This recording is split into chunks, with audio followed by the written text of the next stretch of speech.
So the difference between a lead and a pre-qualified lead is I help my clients make sure that by the time the person comes to the appointment, they are primed and pre-qualified and ready to close. So therefore, that increases their submits. That increases their quality of business. That increases their revenue. Because the people that come, they don't get a whole bunch of let me think about it.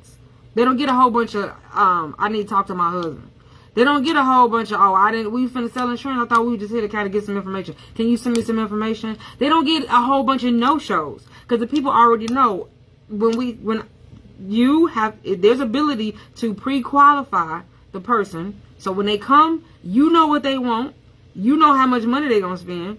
They know what to bring. It's all done on autopilot. Some of the things that many of us successful agents have been doing for several decades, I'm not doing it anymore. I'm not sitting around calling anybody at nighttime talking about, you coming tomorrow? You going to show up tomorrow? Remember, we got to be in a meeting tomorrow. And then they still don't show up. I'm not doing any of that. And so there's a system of ways to prime and pre-qualify, and you do it on autopilot. So you know that when they show up, you finna close. And they know when they show up, they finna complete this application at the end of the appointment. So having leads and the system of leads and recruiting, and you don't know that you just got a name and a number, but they're not, you don't know their level of seriousness. You don't know if they're ready to pay or willing to pay. Then you got to prove yourself to them. So you got to do this sing and dance and well, you know what, I've been lit and I've been doing it, and I got awards and accolades and an agency, and I made this amount of money. They looking at you like, what have you done for me lately? I'm not dealing with none of those uncomfortable conversations anymore. So having a lead, whether it's free or not, doesn't ensure a policy. And it doesn't ensure that the people are going to stay on the books when they do pay. My people stay on the books because we have a whole relationship. So I'm not knocking. All right, guys. I'm glad you came. I'm gonna do these Q&As for y'all more often. Anybody want to know more about how to become a virtual agent, how to salvage your time, how to not sell your soul just to help your community, how to make money on a regular basis, excuse me, how to not buy leads unless you want to.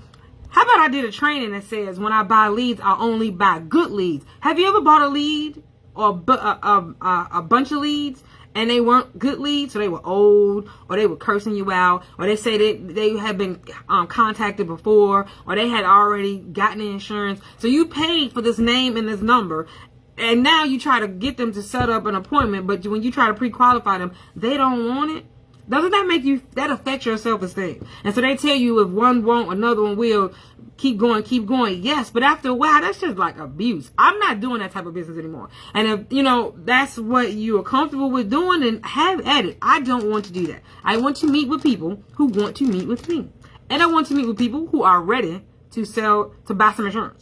And then I want to meet with people who are ready to buy some insurance and tell me about their friends and their family. And then I want to meet with some people who want to buy some insurance, and then they're going to set up an appointment with me so we can handle an additional part of their financial house at a later date when it's convenient for the both of us. That's what I want. Now, if you just want a name and a number and then you're going to shoot craps and figure out how it's going to be when you call them or reach into their inbox or go to their house and hopefully they answer the door, I ain't doing none of that. Or show up on Zoom. People will even stand you up on Zoom. Like, I don't want to show my face. I don't want to give you my contact information. I don't want to give you my medical information. I don't want to give you my bank information. I don't even need you on my line. I don't know. You know what I'm saying? There's a certain level of respect and reverence that we need to carry ourselves with and make sure that our potential client and leads do the same, just like your doctor. Your doctor don't ask you to prove it. I didn't give you my doctor. Well, if you want to get healed, and if you don't want to get healed, that's fine. You ain't got to come over here. I only want people that want to be healed in their finances. You know what I'm saying?